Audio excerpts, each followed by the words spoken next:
Dormi come il povero protagonista di Dark? Beh, proviamo a vedere cosa si può fare.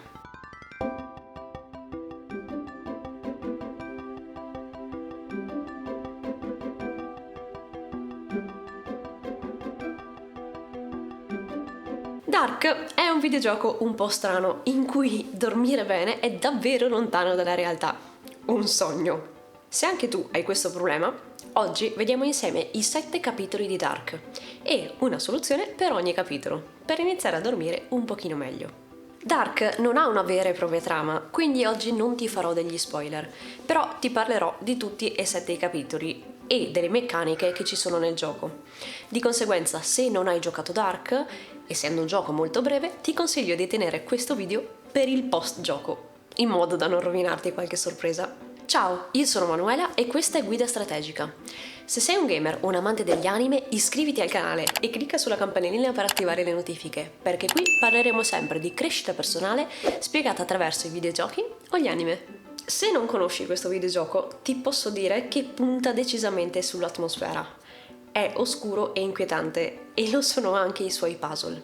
È breve e un po' assurdo, e le sue meccaniche sono decisamente inusuali. Passiamo alla parte del sonno. Il povero protagonista, che gli sviluppatori ci dicono che si chiama Lloyd, ha una specie di problema a dormire, nel senso che nel momento in cui va a dormire è come se si svegliasse e inizia a vivere un incubo molto realistico. E la descrizione è un po' confusa, ma d'altra parte lo è anche la situazione di Lloyd.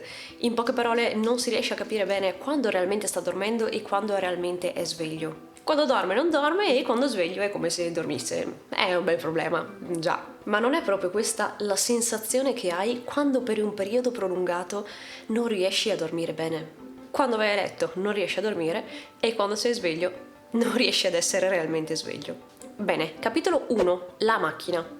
Come in ogni gioco, il primo capitolo serve per prendere confidenza con le meccaniche del gioco. Quindi, partiamo dalle basi, ossia dal tuo ambiente. Quando dormi, la tua stanza deve essere buia e silenziosa. Se non puoi avere un buio pesto, prova una mascherina per gli occhi, e se non puoi avere un silenzio assoluto, prova ad indossare dei tappi per le orecchie. Per il rumore, se proprio non puoi avere tanto silenzio, puoi provare a creare del rumore bianco, ad esempio tenendo un ventilatore acceso o con delle applicazioni che creano proprio questo suono, magari mettendo un timer, così ti aiutano semplicemente nel dormire senza andare avanti per tutta la notte. L'ambiente infatti è importante, però vedi che è molto semplice cambiare il proprio ambiente e infatti è proprio come il primo livello di Dark. Inizi semplicemente a camminare sui muri e a iniziare a risolvere i primi puzzle. Vedrai anche i primi mostri, però sarà una cosa molto tranquilla.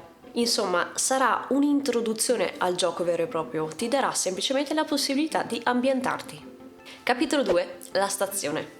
In questo livello avrai una grande ruota sul muro, tipo come quelle che ci sono nelle navi, per cambiare lo scenario di gioco. A questo punto non siamo ancora abituati alle meccaniche di gioco. Camminare sui muri, cambiare prospettiva, girare la schermata di gioco è una cosa ancora molto strana. Ti confonde, ma in tutta questa confusione la stanza principale rimane invariata.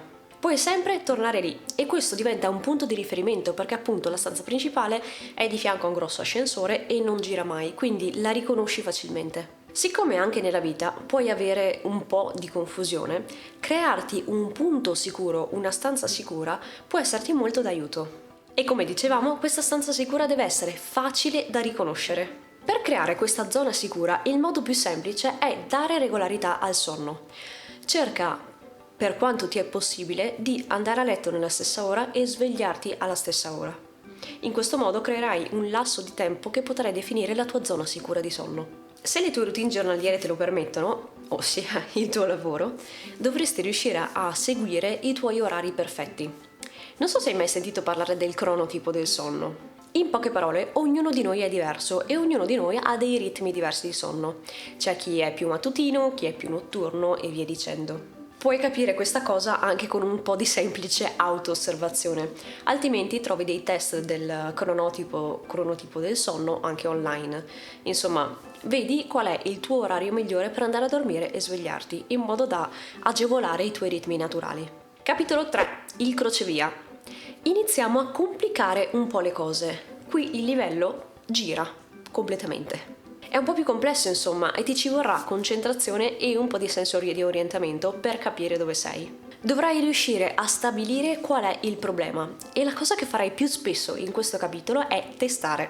Infatti, se il tuo dormire male è frequente, la cosa che devi fare per prima è iniziare a capire dove sta il problema. Che cosa c'è che non va? Che cos'è che ti impedisce di dormire bene? Insomma, inizia a monitorare il tuo sonno. Il modo più semplice per farlo è avere uno smartwatch.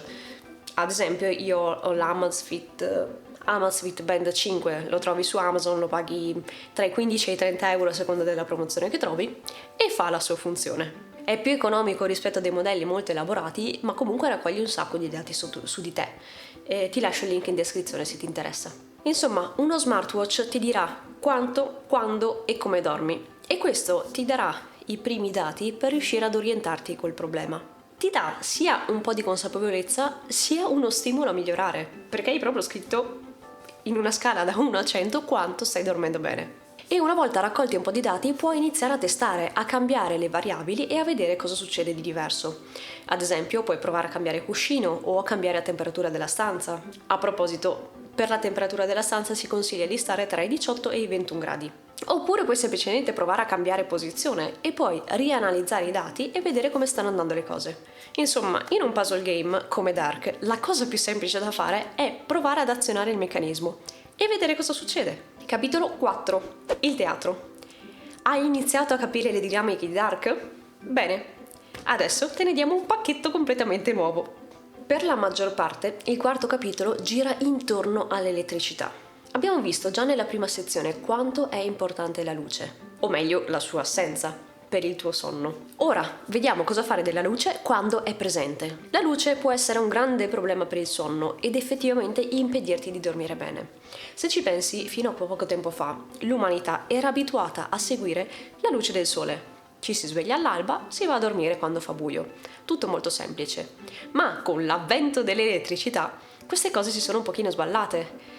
Quando non c'è luce, la mettiamo noi e quando la luce c'è, possiamo anche oscurarla. Ecco, il nostro cervello non ha più il riferimento del sole per orientarsi e quindi noi gli dobbiamo creare di nuovo quel riferimento. In particolare, quello che devi ricreare è il tramonto. Quindi cerca verso l'orario serale di abbassare tutte le luci e comunicare al tuo cervello che la giornata sta per finire. Quindi elimina tutto ciò che crea luci forti, tipo ad esempio gli schermi o luci dirette, perché quelle comunicano proprio al tuo cervello che c'è sole e quindi non ti lascia dormire. Se proprio ti è impossibile eliminare le luci come gli schermi o luci della stanza, puoi provare ad abbassare l'intensità o ad esempio sugli schermi puoi mettere la luce notturna. Insomma, utilizzare le luci calde, quindi eliminare le luci blu. Sul PC e sul telefono, ad esempio, puoi semplicemente attivare il Blue Shade o la modalità lettura. Insomma, questi cavi elettrici del quarto capitolo ci hanno fatto un po' dannare, vero? O perlomeno a me. Però abbiamo risolto il problema e quindi andiamo ad affrontare il prossimo. Capitolo 5. Il treno. Qui iniziamo ad avere a che fare con i mostri. Li abbiamo visti anche negli altri capitoli, però qui sono davvero inquietanti e aggressivi. I mostri sono uno degli incubi più frequenti e Dark di incubi ne sa qualcosa. Chi da bambino non ha sognato qualche mostro? E crescendo i mostri rimangono, ma cambiano forma e iniziano a manifestarsi nella realtà, come ad esempio il lavoro, le bollette da pagare e le varie frustrazioni che la vita ogni giorno ci propone. I mostri sono diversi tra bambini e adulti, ma entrambi hanno la possibilità di tenerci svegli la notte. Ansia, agitazione, terrore, la sensazione di aver dimenticato qualcosa, la pressione di avere molte cose da fare. Ci sono infiniti modi che ci possono tenere svegli la notte. E quando i pensieri continuano a riproporsi e riproporsi tenendoci svegli la notte, il semplice cerca di non pensarci non è assolutamente di nessuna utilità. Ogni mostro va affrontato, non puoi semplicemente far finta che non ci sia. E ogni mostro va affrontato a suo modo. Da alcuni devi scappare, da alcuni devi nasconderti, da alcuni devi avere il coraggio di guardarli in faccia. Sul lato pratico, inizia provando a scrivere i tuoi pensieri. Scrivi tutto quello che ti passa per la testa. Questo perché tante volte si ha l'ansia di dimenticare quello che si sta pensando in questo momento. Scrivendolo, in questo modo, riuscirai a spostare il problema ad un altro giorno. L'hai scritto, quindi non te lo dimentichi più. Puoi metterti l'anima in pace. Un altro metodo che puoi provare è quello di focalizzare i tuoi pensieri su qualcosa di diverso. Puoi provare con qualcosa di ripetitivo, come ad esempio sentire i battiti del tuo cuore e concentrarti su di essi. Oppure puoi provare a seguire uno schema mentale, come ad esempio contare un numero ogni 3, oppure recitare l'alfabeto saltando una lettera sì e una no. Insomma, un qualcosa che non sia troppo impegnativo da svegliarti, ma che sia abbastanza impegnativo da non permetterti di pensare a qualcos'altro. E siamo arrivati al penultimo capitolo, il numero 6, le stanze. Questo capitolo è un gran casino. Ci sono mostri, leve, cambi di prospettiva, cambi di puzzle e tanti percorsi. L'unico modo per uscire da questo livello sarà unire tutte le conoscenze che hai accumulato fino adesso con Dark. Se sei arrivato fino a qua e hai già provato tutte le tecniche senza ottenere nessun risultato, è un bel problema. Però, d'altra parte, quando si conosce un nuovo mondo, si inizia a capire che più ci si addentra e più quel mondo inizia a diventare misterioso. A volte però hai solo bisogno di darti del tempo per conoscerlo meglio, mentre altre volte devi solo combinare varie tecniche per riuscire a raggiungere quel risultato. Nel capitolo 6 appunto farai entrambe le cose. Insomma, sei al sesto capitolo su 7, quindi hai avuto il tempo di padroneggiare le tecniche. E ora devi prendere tutto quello che hai combinato, che hai imparato separatamente negli altri livelli e combinarlo insieme. La stessa cosa per il sonno, devi darti un po' di tempo. A volte una tecnica funziona subito, ma la maggior parte delle volte hai bisogno di applicare quella tecnica più volte per vedere un risultato. Cioè, ad esempio, non puoi pensare di mettere il blue shade una sola notte e riuscire a dormire per il resto della tua vita.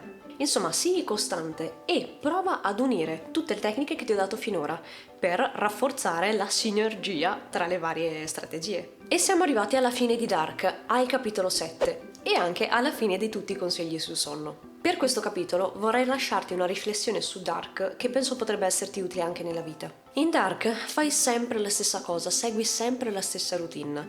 Inizi il gioco, ti metti a letto, entri in un incubo, combatti per uscire da quell'incubo e alla fine torni a letto e ripeti tutto da capo. Questa è una triste routine che molti lavoratori purtroppo si ritrovano a vivere ogni giorno.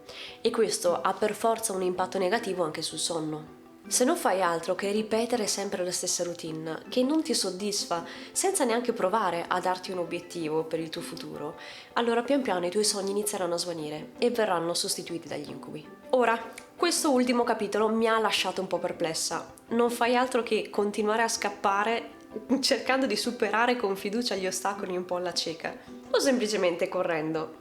Sinceramente, se c'era un significato in tutto ciò, io non sono riuscita a coglierlo. Ma d'altra parte, spesso nei sogni è così. Alcuni riusciamo a ricordarli e a capire esattamente cosa ci stanno comunicando, altri invece rimangono un mistero. Magari il significato è proprio questo, quello di non dovere per forza cercare un significato alle cose, ma semplicemente seguire il flusso. Chissà. Che poi anche questo è un paradosso, ma vabbè. Insomma, ognuno troverà la propria spiegazione e sarei davvero curiosa di sentire la tua e sentire che significato sei riuscito a dare a questo gioco. Comunque, la vita, diversamente da Dark, che una volta che l'hai finito prendi e te lo lasci alle spalle, te la devi portare avanti. Quindi cerca di dargli un significato e vedrai che questa cosa riuscirà a portarti sonni più tranquilli. E dopo questa disquisizione finale io mi fermo qua. Noi ci rivediamo di nuovo tra 2 settimane, sempre di mercoledì. Quindi iscriviti al canale e clicca sulla campanellina per attivare le notifiche, per non perderti nuovi video e rendere la tua vita migliore grazie alle tue passioni.